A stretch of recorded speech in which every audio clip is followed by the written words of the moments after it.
Está começando mais um Entre Chaves, o seu podcast de desenvolvimento de software. Eu sou a Fernanda Vieira e hoje a gente vai falar sobre LLMs, SLMs e HRM. Essa sopa de letrinhas que tá aí como coisas de IA que estão surgindo, né? Vamos ver se são as próximas fases aí que a gente vai viver com a inteligência artificial ou não.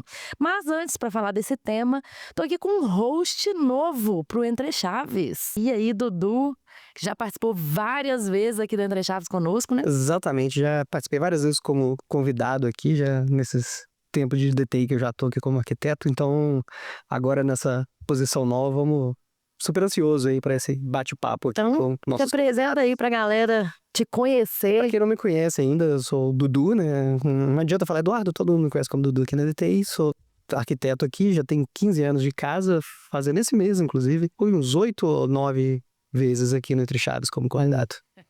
Já pediu música várias vezes. Algumas vezes já. Tô pedindo música de pedir música. Exatamente. E para falar desse tema também estamos aqui com o Malaguti, né, que também é um arquiteto de software aqui na DTI, e com o Jefferson Fabrício, que também é arquiteto de software aqui na DTI. Então, né? Oi, galera. Tudo bom, gente? Fala, pessoal, beleza? É isso aí. Então, gente, acho que para começar a conversa, vamos deixar todo mundo na mesma página dos problemas, né, que tanto o SLM quanto o HRM, né, como eu falei, essa sopa de letrinhas, vieram resolver. As LLMs, né, os modelos grandes de linguagem, né, os Large Language Models, eles foram muito, muito importantes para a revolução que a gente está vendo, né, da inteligência artificial. Então, desde lá do ChatGPT em 2022, né, que introduziu esse conceito para a gente, foi muito, muito importante a gente ver como esses sistemas conseguiam ter conversas abertas, diálogos realmente assim, né, fluidos, de assuntos diversos, né, conosco. Mas as LLMs, elas têm duas grandes limitações, né, ou dilemas aí, que são muito importantes, que vieram também junto. E o primeiro deles é o dilema do custo e da ineficiência. Elas podem ser caras e ineficientes para certos cenários, né? E o outro dilema é do raciocínio, né? Do raciocínio real, que apesar de que elas usam, né, arquiteturas de transformers, elas também têm a possibilidade, né, de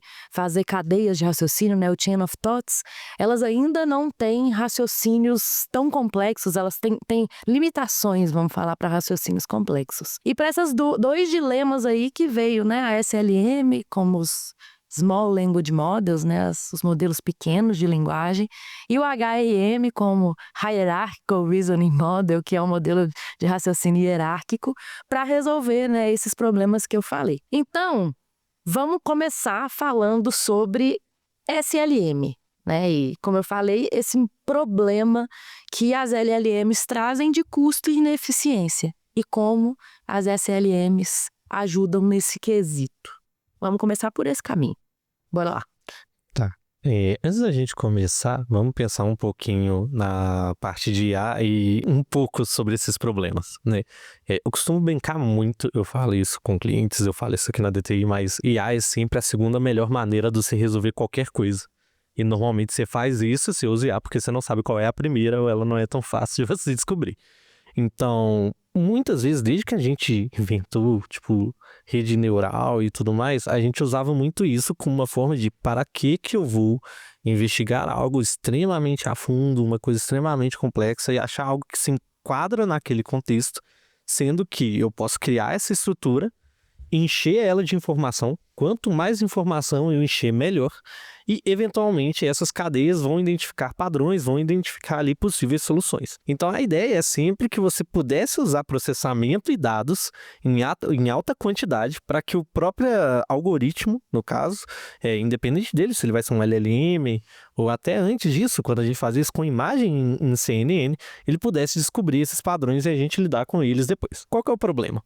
À medida que a gente foi conseguindo mais processamento e mais dados, e cada ano que passa a gente aumenta em muito a quantidade de processamento que a gente tem. Se você pegar, sei lá, em um ano a gente avançou em 5 vezes a quantidade de processamento que a gente tinha, e muito mais do que isso na quantidade de dados, é que a gente começa a ter outros problemas atrelados, né?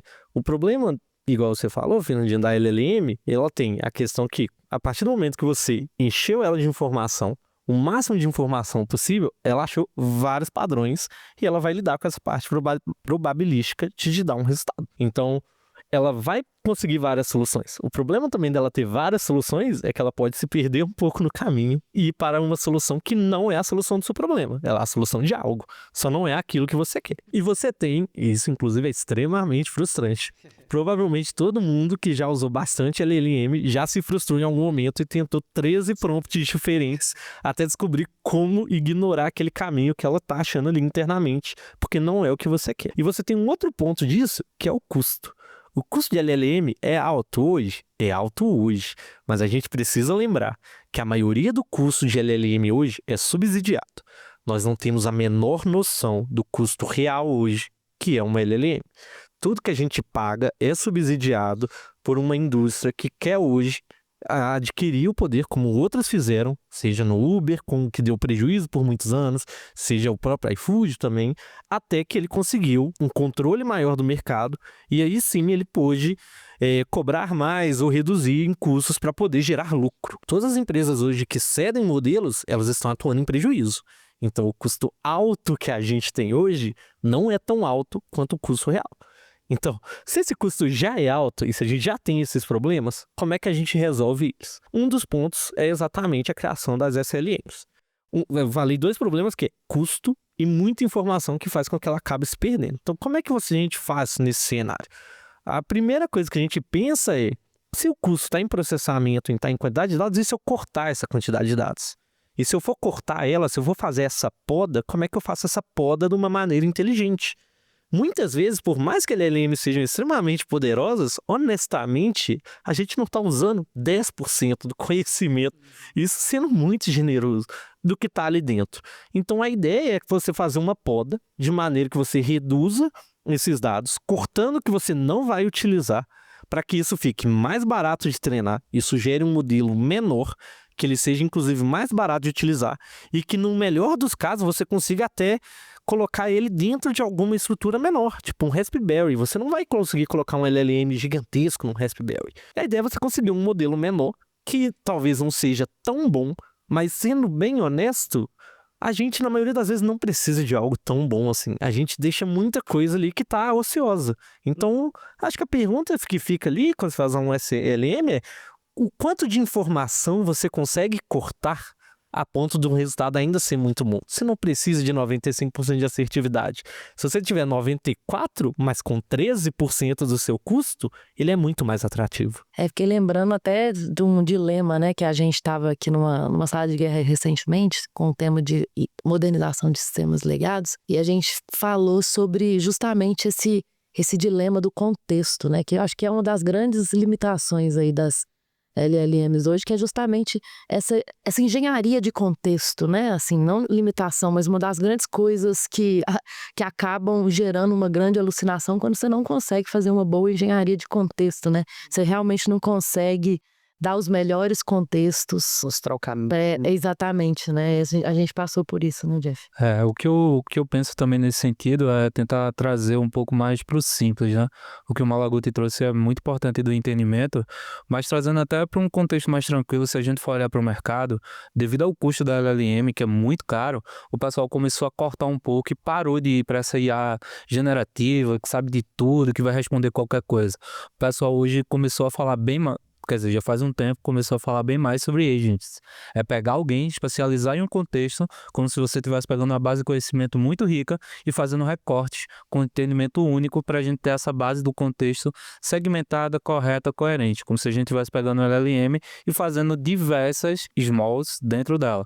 Então a gente está botando vários SLMs dentro de uma LLM complexa. Aí vem uma estrutura de orquestração, de agents, mas a visão é: o problema que a gente sempre tenta resolver é o que o cliente precisa. Se o cliente precisa de algo já direcionado para o contexto dele, não tem por que eu pegar um LLM que o custo é altíssimo. Eu posso fazer aquilo e atender ele no device que é necessário para ele.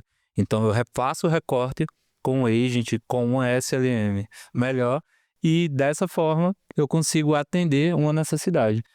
Isso é boa lembrança mesmo, né? Que arquiteturas agênticas, né? O que a gente fica tentando fazer é justamente especializar aquele grande problema, né? Decupar ele em pequenos outros problemas e resolver aquilo especificamente. E por que não, né? Hoje a gente ainda, mesmo com arquiteturas agênticas, muitas vezes a gente usa LLMs ainda, né? Por que não utilizar, né, SLMs e realmente modelos ainda assim também mais especializados e mais baratos, né?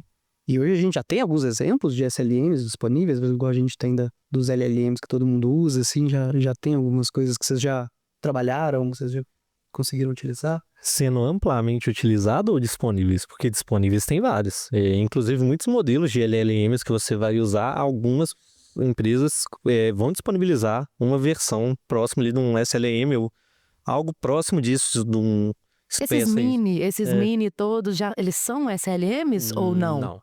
Não, né? Ainda não. Eles ainda são muito grandes para ser considerados um SLM. Se você abrir um Hugging Face da vida ali para poder ver os modelos disponíveis lá dentro, você vai ver, por exemplo, que normalmente vai começar ali de 7 bilhões, por exemplo, de parâmetros. Vai ter muitos que vão normalmente começando ali e mais ou menos esse threshold. Você vai ter também alguns que são menores, mas muito hoje do que a gente tem de SLM, o pessoal usa ou para sistemas embarcados, porque ele é muito mais atrativo. Se colocar um LLM dentro do sistema embarcado é loucura. Tipo assim, é um custo inacreditável para fazer isso funcionar. Ou em cenários que eles são mais robustos. E o que eu quero dizer com cenários mais robustos? Porque, bem ou mal, se você tem dinheiro e hoje existe toda essa corrida, e se você tem a opção de estar na frente gastando um certo dinheiro, você vai estar competitivamente falando. Se você está num cenário mais estável, é onde você realmente começa a olhar em otimizar, cortar custos e tudo mais. Quando eu trabalho com empresas de e-commerce, eu sempre uso o cenário de sistema de recomendação. O maior ganho de um sistema de recomendação é você colocar ele no ar. Depois, o quanto você vai ganhar melhorando ele é pouco comparado ao ganho que você tem em colocar ele no ar. Então, normalmente, o grande ganho está ali em você colocar um sistema de Gen AI no ar. Coloquei, paguei por isso, coloquei ele no ar. Tudo bem, o que eu faço agora? Agora eu tenho que otimizar. Então eu começo a ter que criar estruturas robustas, porque o SLM, ele é small, ele tem essa limitação. Então como é que eu contorno ela? Como é que eu faço isso ser útil? Eu vou fazer um fine tuning relacionado a esse SLM, eu vou construir alguma estrutura que está ali junto a ele, algum RAG ou alguma outra estrutura vigente. Só que tudo isso, novamente, tem custo. O mais simples é colocar um modelo. Depois disso, é fazer um fine tuning, que você só precisa passar mais dados dentro. Depois começa a criar uma estrutura. Uma vez que isso funciona, você começa agora a você criar agentes específicos com o seu SLM e cria um agente orquestrador. Quem usa talvez o próprio Copilot e outras coisas em ideias vai ver que se você olhar o tracing das IAs, mesmo que você selecione o Claude Sonnet lá com o modelo, o que provavelmente vai acontecer é ele vai pegar o 5 mini, vai ler o que está ali dentro da sua pergunta, vai transformar a sua pergunta em ações e vai mandar essas ações para o Sonnet. Ele vai orquestrar isso por quê?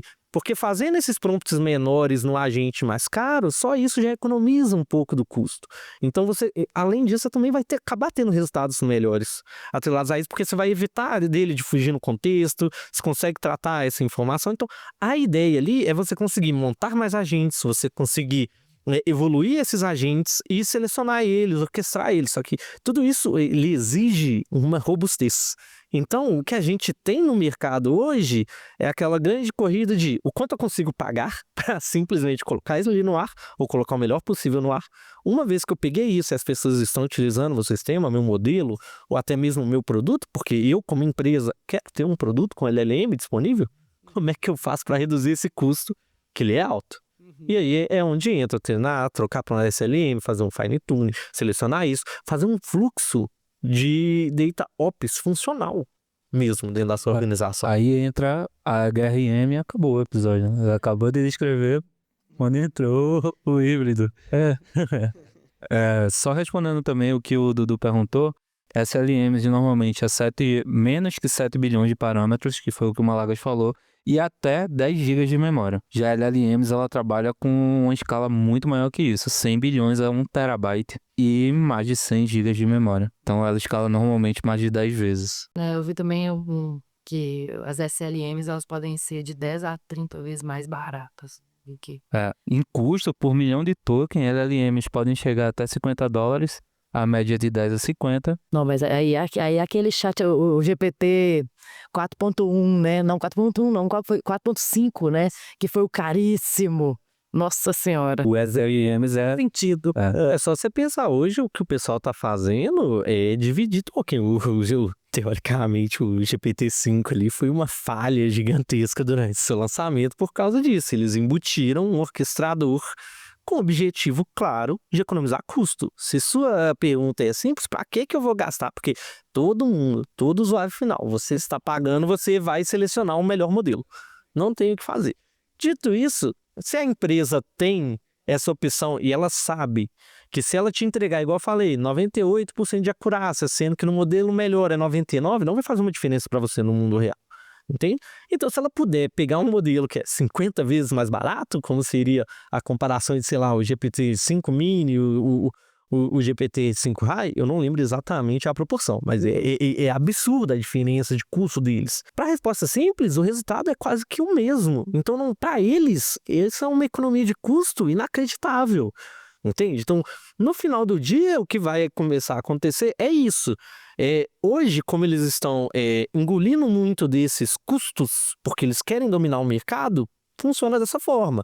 Mas já começam a aparecer experimentos de como transformar essa tecnologia numa tecnologia viável.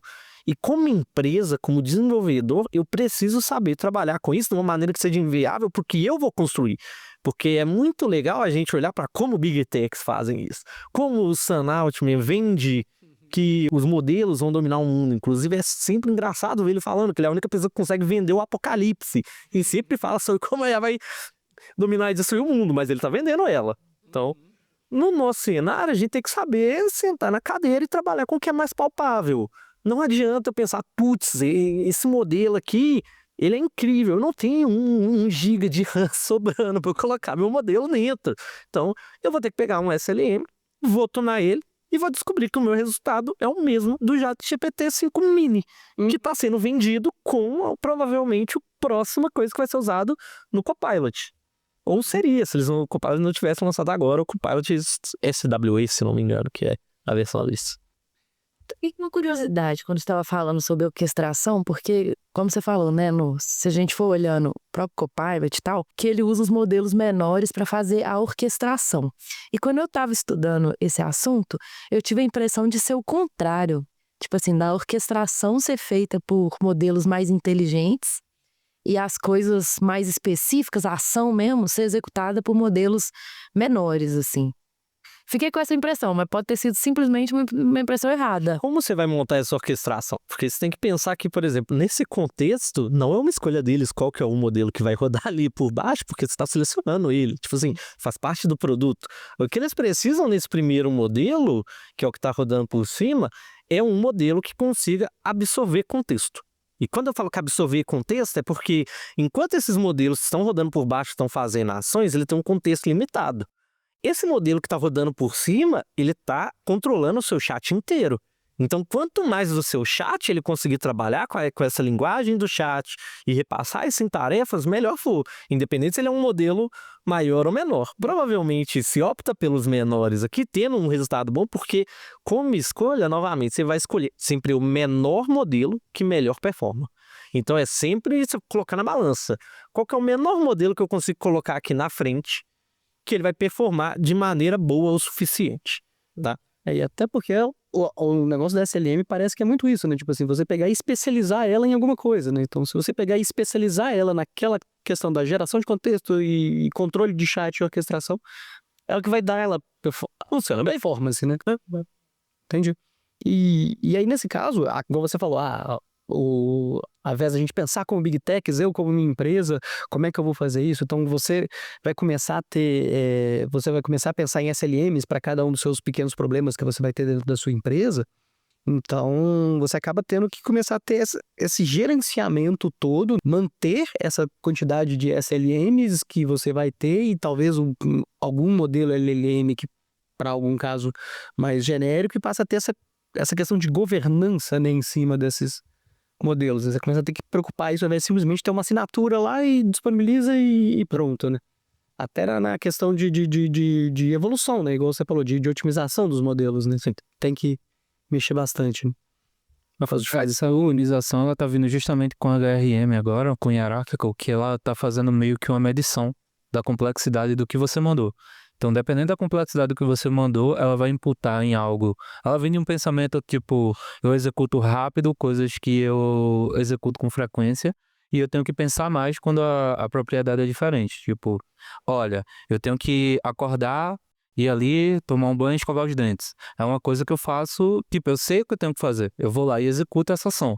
Agora, se eu tenho que planejar como vai ser meu dia, o tipo de parâmetro e de complexidade, ela aumenta gradativamente. Então, nesse momento, quando eu recebo uma query, hoje um case de sucesso disso é o próprio CloudSon D4, que ele vem usando bastante isso. Então, ele está ali no meio e ele vai acionar coisas repetitivas que eu já sei demais, eu orquestro e mando para uma small. E ele vai me responder e vai atender bem aquilo. Coisas que necessitam de um conhecimento maior, que eu preciso fazer um reason, que eu preciso entender, aí eu tenho que chamar algo e eu vou variar a quantidade de parâmetros que eu vou trabalhar lá dentro.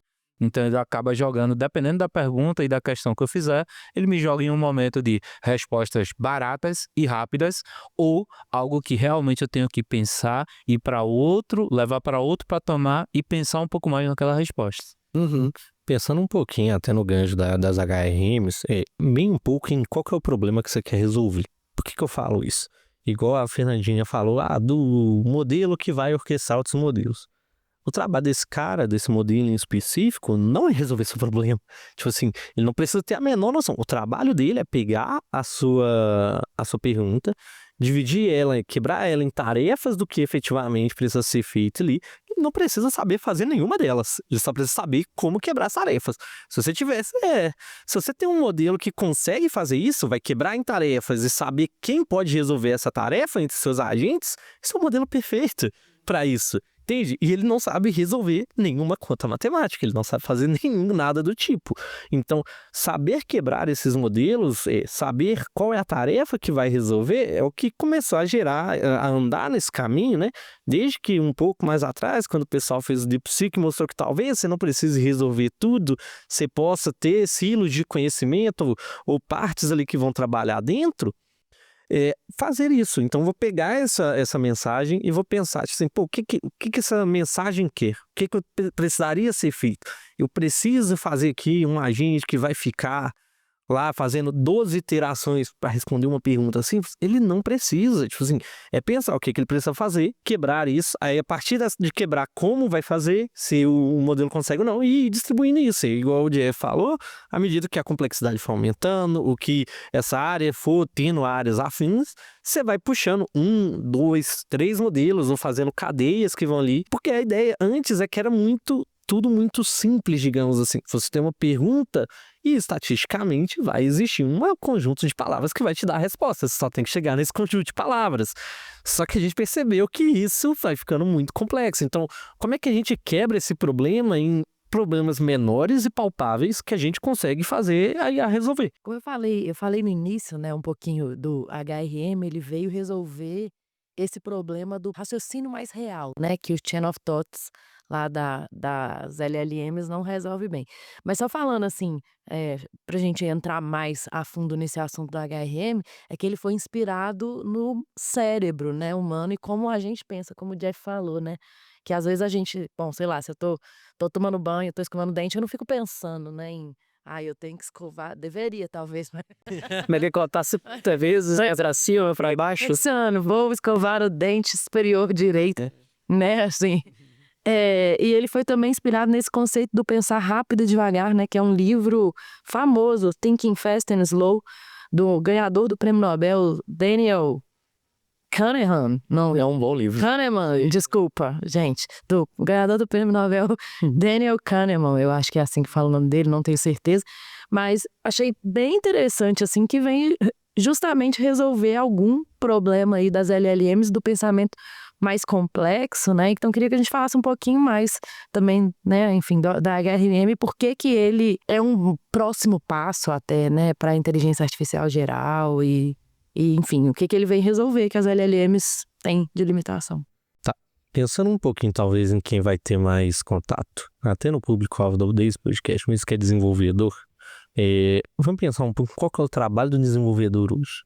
É fazer código ou é resolver problema? É resolver problema. Todo mundo ouviu isso 300 vezes. O que é resolver problema no seu cenário? Entendeu? É tipo assim, é converter regras de negócio complexa em um código palpável, é você conseguir separar aquelas regras de negócio em componentes que resolvam ela individualmente. Então, é um pouco na forma de como você quebraria isso. E por que isso é relevante nesse cenário? Fazer código, muitos dos códigos que tem hoje, em si, se você não estiver trabalhando com o estado da arte, é meio que mais do mesmo. Você, obviamente, precisa saber fazer isso com uma boa qualidade, fazer testes unitários, entender todo o resto, tudo que todo mundo está cansado de ouvir. Porque à medida que você vai tendo mais tempo na área, você vai ouvir isso basicamente sua carreira inteira.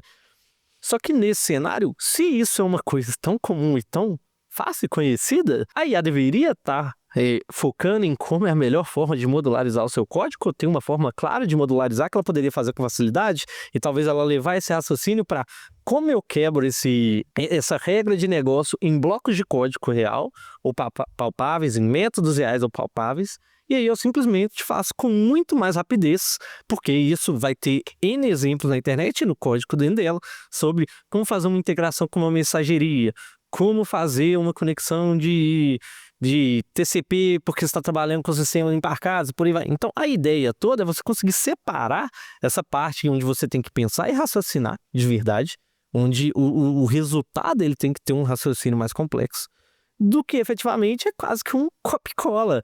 Assim, e isso acontece já hoje. Você, como desenvolvedor, muitos desenvolvedores que eles fazem gastam muito tempo planejando, chega no final, faz código em 3 horas ali, sendo que essas 3 horas é modularizando, fazendo tudo teste unitário, fazendo código do jeito que deveria ser.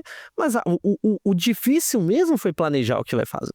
Então é essa parte, o objetivo é quebrar isso, em vez de você ter um modelo que vai ficar raciocinando, ou um agente que vai ficar rodando, que para fazer um código ali ele vai demorar 12 horas e gastar infinitos dinheiros. O mais interessante nisso que você falou é que isso não muda também. Quanto mais hoje, pelo menos na experiência que eu estou tendo nos clientes que eu estou passando, quanto mais a gente gasta com planejamento, melhor. Porque a execução, ela tende a ser com a ferramenta um pouco mais barata, com a LLM, mesmo que no modo Fast, que é um pouco mais rápido e pensa menos, ela executa um pouco melhor. Então, quanto melhor eu planejo, melhor eu executo. E trazendo isso que a Fernanda falou também, que é a questão do coisas que são já bem treinadas, que eu dou respostas sempre, que eu não preciso pensar muito, é intuitivo, eu jogo em um modelo barato. Algo que eu preciso raciocinar, planejar e executar, eu vou usar um modelo caro não, né? Um modelo apropriado, porque realmente o planejamento me dá algo melhor.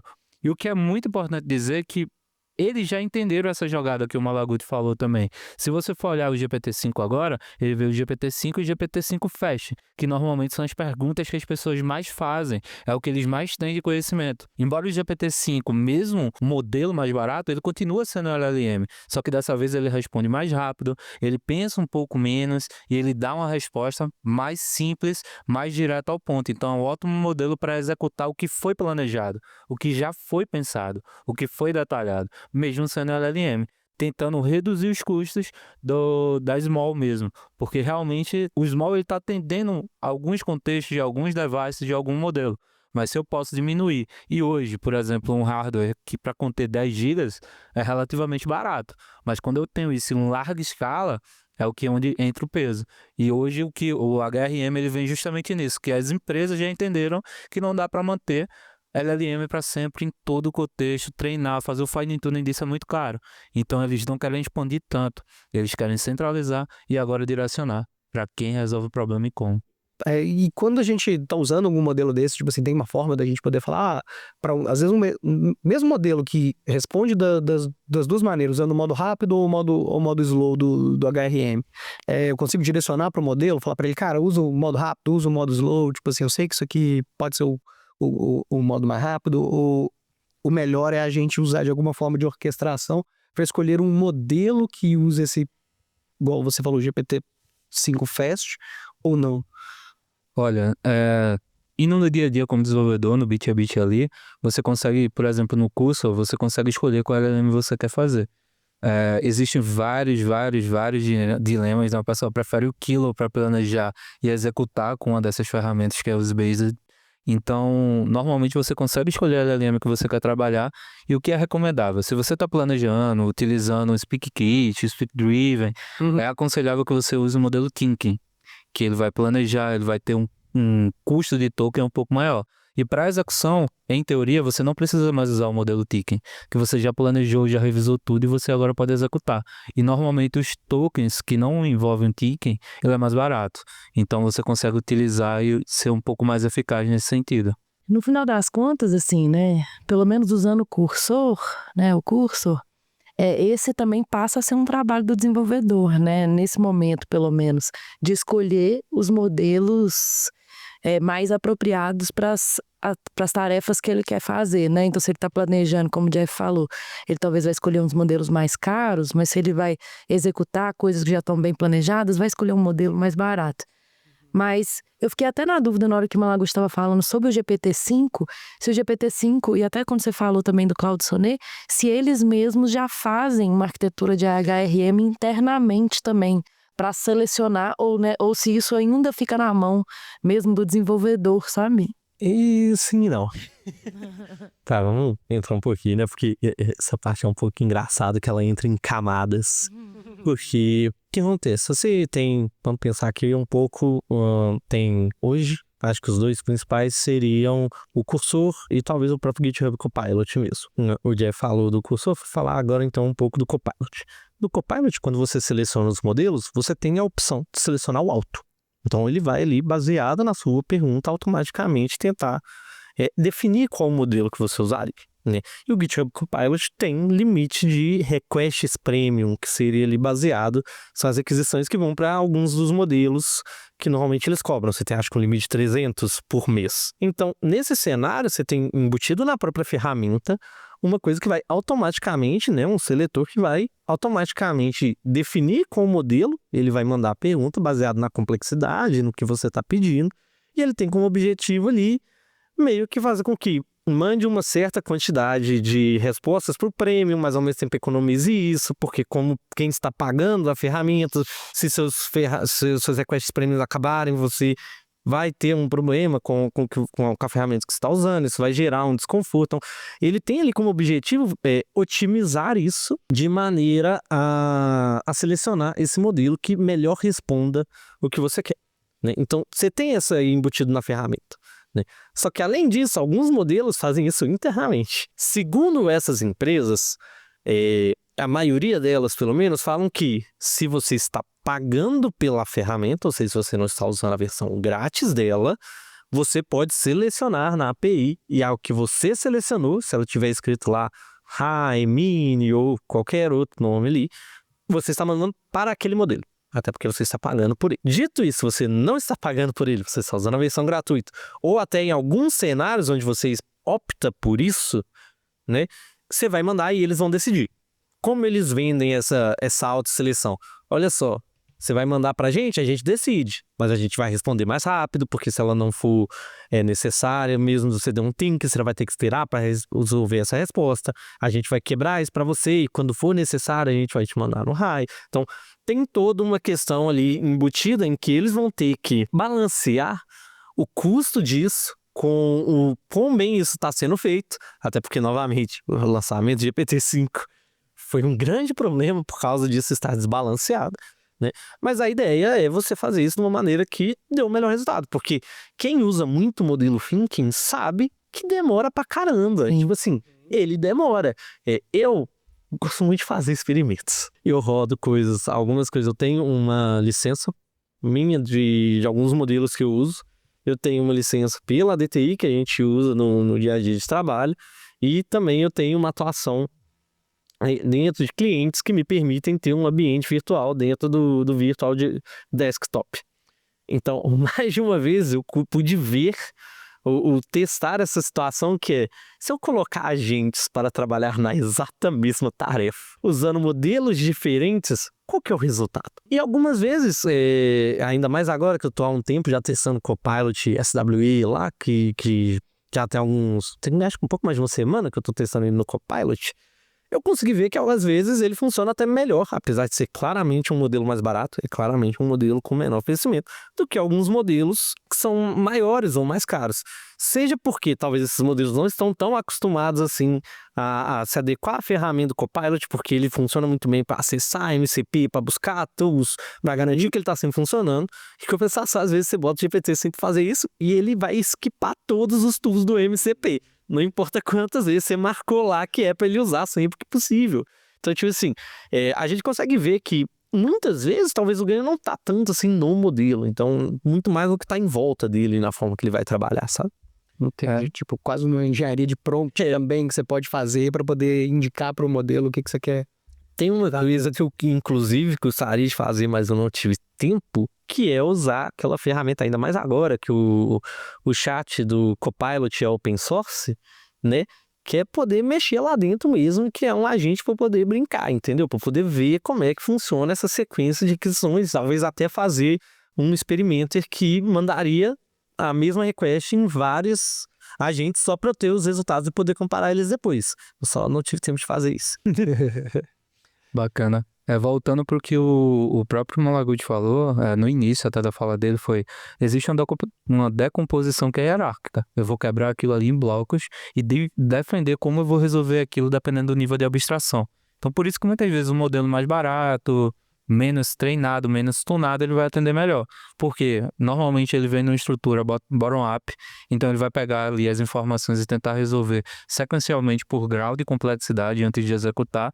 E pelo que o próprio Sonnet fala, as camadas inferiores dele vai processar padrões, o que é básico, o que é mais simples. As intermediárias vai pegar conceitos e relações, e a partir desses conceitos e relações ele pode voltar para inferior e executar um conceito que é básico, ou jogar para superiores, que vai realizar mesmo um reasoning abstrato e tomar novas decisões a partir disso.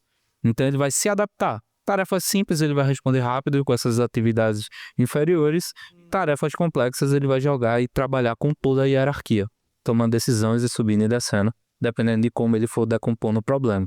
Mas o próprio Sonnet faz isso por baixo dos panos. Ele é treinado para responder dessa forma. E se você quiser ver isso acontecer, no próprio Copilot mesmo, se você colocar o alto e fizer uma pergunta, a primeira coisa que ele faz vai ser transformar o que você pediu numa lista de to-do. E vai começar a responder isso em agentes. Se você coloca o mouse no chat, você consegue ver que no canto inferior direito, ele vai trocando o modelo baseado na task que ele tá. Se é uma task mais simples, ele responde com Mini, com algumas ferramentas gratuitas, chegou no complexo, de repente ele jogou o GPT-5 ou o Sonnet 4 lá para poder fazer esse processamento. Isso é bem legal. Eu não costumo utilizar muito o modo alto do cursor, não, que eu fico achando que as coisas ficam ruins. Mas talvez, né, eu esteja com algum preconceito, né? Não, mas pode ser que ele, enfim, já melhorou também, né? Enfim, eu fico achando que eu sei escolher melhor o modelo do que ele. Mas isso é muito legal, porque o que a gente já viu, né, assim, quando a gente trabalha com desenvolvimento, justamente é que quando você decompõe as tarefas, pede para ele, de fato, decompor as coisas em pedaços menores, ele acaba executando melhor. E eu fiquei pensando que talvez ele faça isso, né, dos to-dos, é uma outra forma também, não só para melhorar o pensamento, a execução dele, mas também para que ele consiga decompor e utilizar os melhores modelos, né? A gente tem uma coisa clara que a gente precisa entender, que é o conflito de interesses entre o usuário e a empresa que está vendendo esse serviço. A empresa que está vendendo esse serviço, ela quer o menor modelo, o modelo mais simples, que resolva aquele problema. O usuário quer o maior modelo que resolva aquele problema da maneira mais simples. Então, tipo assim, o seu objetivo como quem está resolvendo essa tarefa é como é que eu pego o melhor modelo possível, ou seja, a melhor resposta possível, mas com um modelo que me responda rápido, que não seja demorado, mas seja bom. Então, eu não quero necessariamente usar o Claude Sonnet 4, ou o GPT-5. Às vezes eu consigo usar o Mini e ele me dá uma resposta muito boa. Sim. Meu objetivo é isso. Como é que eu pego a melhor resposta com o menor modelo? Então, melhor resposta, menor modelo. Essas empresas, elas querem o menor modelo para a melhor resposta. Então, tipo assim, existe essa troca de ordem nessa tomada de decisão, ela é um conflito de interesse. Eles querem primeiro reduzir o modelo, que é o mínimo ali, desde que você aceite a resposta. O que a gente quer é a melhor resposta sem ter que crescer demais o modelo, porque ou demora, ou eventualmente vai ficar financeiramente inviável, no caso do Copilot gastando request prêmios, ou por aí vai, sabe? E quando a gente fala de melhores modelos, normalmente são os modelos que a gente não consegue tangibilizar, porque é o que eles mais treinam e a gente não consegue ter um valor de custo. Tanto é que o próprio DeepSeek falou, olha, é barato construir isso aqui, agora treina isso aqui para você ver o quanto é barato. Exatamente. E eu fico até pensando, até como vocês falam na questão do IA, pega o problema e tenta quebrar ele em descobrir se o problema é complexo, se o problema não é complexo, se o problema é simples. Até isso deve ser um nível de complexidade muito grande, né, cara? Então, tipo assim, nessas experimentações que você fala que fica fazendo, né, Malaguti? Cara, às vezes é bem provável que você consiga chegar num prompt que, dependendo da forma como você fala, ou num agente, dependendo da forma que você configura, ele vai ficar muito no limiar, assim, dessa questão do HRM, de ir pro modo rápido ou de ir pro modo mais lento, né? Tipo, então, você pode ter muita dificuldade nisso, né? De chegar e conseguir direcionar, falar, cara, cada hora que eu tô pegando essa questão aqui, tá indo de um jeito um pouco diferente, né? Então, até isso, se a gente conseguir tentar quebrar mais, né? Igual eu falei, ir decupando esse problema e tudo, talvez ajude nessa quebra do problema, né? De mais complexo ou mais simples. Uma coisa que a gente vê que é essa realidade é o fato de que muitos frameworks que fazem exatamente isso se tornam cada vez mais comum. O SpecKit do GitHub ou qualquer outro que você pegar, você vai usar o Reaper, você vai usar qualquer outro framework. Você escolha seu flavor de framework ali de acordo com o quanto você gosta dele. O quanto você quer trabalhar, mas ele vai fazer isso. É tipo assim, pô, eu vou quebrar esse cara em tarefas, eu vou quebrar tarefas em mais tarefas, até que eventualmente eu falo, se eu não consigo quebrar mais, era essa a minha complexidade. Então, baseado nisso aqui, eu consigo usar um modelo mais simples. Então, a ideia é, pegue modelos complexos, quebre o seu problema em tarefas, essas tarefas podem ter modelos mais simples do que o modelo original, mas talvez não o mais simples possível, porque ela ainda pode ser quebrada em mais tarefas. Até o momento você montou uma árvore de tarefas e aí você fala, tá bom. Agora eu posso colocar o equivalente a uma criança codando aqui, ela vai me dar um resultado, entendeu? Então pode ser um modelo mais simples. É assim que vai funcionar. É o seu objetivo. A ideia é essa, só que a gente não tem esse tempo. Então, esses frameworks, o que eles querem fazer é, cara, como é que eu quebro o suficiente para fazer, mas eu também não quero gastar meu tempo pegando uma tarefa que eu sei que eu gasto 3 horas aqui para fazer ela, e ele vai ficar ali quebrando em 128 tasks. Tipo assim, cara, não vale a pena. Uhum. Assim, eu quero, novamente, nessa questão de ficar balanceando as coisas, qual que é a task mais complexa que eu posso dar para esse modelo que ele vai responder fácil sem me encher o saco? Eu acho que é isso. Tipo assim, como é que eu vou quebrar ela de uma maneira, assim, nessa questão da HRM, né, tipo assim, a coisa que ela faz tão rápido, a coisa que ela precisa pensar, no final das contas, como é que eu quebro essa task suficiente para que todas as tasks resultantes sejam tasks que são fáceis de serem resolvidos. Eu penso para quebrar, mas todo o resultado final, ela é um bom resultado quando ela caiu nesse limiar de vai ser resolvido facilmente. Essa aqui vai ser de graça, viu? Pelo que eu testei, as vozes da minha cabeça também, dos resultados práticos que eu ando tendo, toda vez que eu tô quebrando minhas tasks, que eu tô decompondo, eu defino uma persona. E eu já direciono muito, tipo, essa task aqui que você quebrou é para um desenvolvedor Java Backend Senior. Essa daqui que envolve o entendimento do banco de dados e você vai usar um MCP para se conectar de um DBA Senior. Então eu já direciono e ele já sabe como usar o modelo, qual foi melhor treinado para aquilo. E aquilo acaba me dando resultados muito superiores a só ter a task. Mas eu tenho a task com o perfil que ela executa. Então traz melhores resultados. Legal. Um alerta só baseado no que o Jeff falou lá, porque eu sei que a gente utiliza muito MCP para tirar informações de bancos que a gente está rodando em Docker local. Independente se você está usando um LLM, um SLM, um HRM, não conecte ele no banco de produção. Sair de ele lembrar essa informação, galera. Bom, gente, então a gente foi falando muito aqui no episódio sobre LLMs, né? Sobre os dilemas que elas trouxeram, né? Esses problemas, essas limitações que as SLMs vieram resolver, principalmente de custo e eficiência, e a HRM que veio resolver mais em relação a esse pensamento mais parecido com o jeito que nós pensamos, né? De raciocínio um pouco mais real. E aí eu quero perguntar para vocês o seguinte: alguma dessas, elas são excludentes, ou seja, né, uma vai acabar substituindo a outra, ou não? Porque assim, né, a gente conversou sobre a HRM, pareceu que a HRM é bem mais uma arquitetura mesmo que orquestra SLMs e LLMs, por exemplo, né, do que vir para substituir, né, elas, né? E, ao mesmo tempo, parece também que as SLMs não vêm totalmente substituir as LLMs, que, de alguma forma, tem algumas coisas que a gente ainda vai precisar desses diálogos mais abertos e tudo mais. Então, queria ouvir a opinião de vocês, assim, se existe alguma substituição ou se elas, enfim, o futuro, né, o passo 2 aqui, né, das IAs, essas coisas todas coexistirem. Eu acho que a gente tá muito acostumado recentemente, né, com tudo ser muito disruptivo. É tipo assim, é enterrar o velho e abraçar o novo, que é o que vai mudar o mundo. Mas eu, talvez também, pela parte de já ter trabalhado com academia, na área científica, eu penso muito mais que as coisas, elas são não tão disruptivas assim, você vai absorvendo os conhecimentos, melhorando e evoluindo. Tipo assim, nem tudo vai ser igual, vai enterrar o velho e colocar o novo. A gente não tem mais flash nos navegadores, jQuery morreu. Tô entregando também minha idade agora, né? A ideia é que você vai evoluindo mesmo. Você vai pegando elas vão... O caminhar da ciência, muitas vezes, ela é lento. Normalmente, quando isso chega no mercado, já é um boom e acaba mudando muita coisa, porque já está consolidado.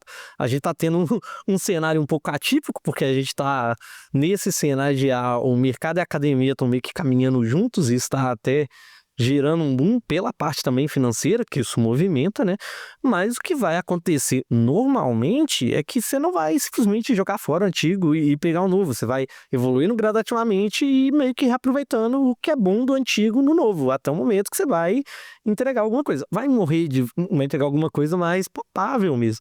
Vai morrer em algum momento? Talvez. Mas tem site usando Flash e sistema com jQuery até hoje, entendeu? Tipo assim, algumas coisas vão ficando legadas, as coisas vão evoluindo com o tempo, mas a ideia é que você vai absorvendo o melhor ali, entregando o que talvez nessa sopa de letrinha seja um outro nome aí daqui a uns anos, mas que no final das contas vai ter muito da base que a gente tem. Vai ter coisa usando Transformer, vai ter coisa usando Poda, vai ter coisa usando agente, vai ter... Então a gente vai meio que absorvendo, pegando o melhor de cada cenário ali. A gente tem normalmente esse padrão que a gente sabe que acontece, que é um boom financeiro gigantesco para ter um maior ganho em performance, em custo, e depois disso você tem que dar um jeito de transformar isso em viável. Então você começa a aproveitar essas boas práticas para cortar custo, entregar menores. Tipo assim, não coube tudo que cabia num celular do dia para a noite, entende? Tipo assim, isso aqui são anos e anos de refinamento, mas vai acontecer com IA. Eu concordo 100% nessa visão sempre vai depender, né? Porque se eu tenho... A tendência hoje no mercado, ela tá voltando mais para LLM, eles querem um IA super inteligente que consegue responder qualquer coisa, mas qual o custo disso? Eu acho que as empresas, elas estão mais interessadas no LLM mesmo. Então, a empresa que me vende LLM, né, Anthropic, por exemplo, ela que vai investir mais nisso porque ela quer economizar. Eu tenho um contrato ali, eu posso fazer 500 requests no curso. E ela quer me dizer, olha, talvez você não precise fazer 500 requests aqui no Sonnet 4, que é caro pra caramba pra manter. Faz nessa daqui que é mais tranquilo. Então ele vai direcionar isso internamente. E o mercado ele vai tender a gente a fazer uma especificação para cada problema que a gente quer resolver. Eu tenho algo mais tranquilo, eu posso resolver com a gente. É simples. Eu tenho algo que realmente eu preciso ter uma base de conhecimento, preciso plugar diversos profissionais, uma árvore em cadeia de agents para responder sobre aquele problema, eu vou plugar. E isso vai ter custos compartilhados. E aí a gente vai saber como aplicar e quando usar cada um. Mas eu acho que o que a gente pode dizer é, como desenvolvedor, a gente vai acabar continuar usando LLMs. Mas, por trás dos panos, vão ter interesses que vão fazer a gente, mesmo que indiretamente, que já está ocorrendo, escolher o que é mais barato, mais eficiente para quê? Com certeza, né? Acho que o GPT-5, igual o Malagos falou, que eu acho que já é um caminho disso aí, que eles internamente estão escolhendo coisas, né? E eu acredito, concordo com você, né? Assim, os cursos da vida, o Copilot, né? Com esses modo alto também, provavelmente já fazem coisas semelhantes, mas, enfim, né, ainda tem muita coisa que fica na mão do desenvolvedor. Será? Talvez no futuro não tenha, né? Ou os próprios modelos, igual você falou, né? O próprio Cloud lá 4, ele vai internamente também fazer isso. Enfim, gostei muito do papo, galera. Acho que foi massa, assim, pra gente entender um pouco mais, né, das SLMs, das HRMs e como que isso impacta, né, o nosso futuro aí, o nosso presente como desenvolvedores de software. é isso. Muito obrigada, gente, e até a próxima. Tchau, tchau. Tchau, pessoal. Até mais. Tchau, tchau.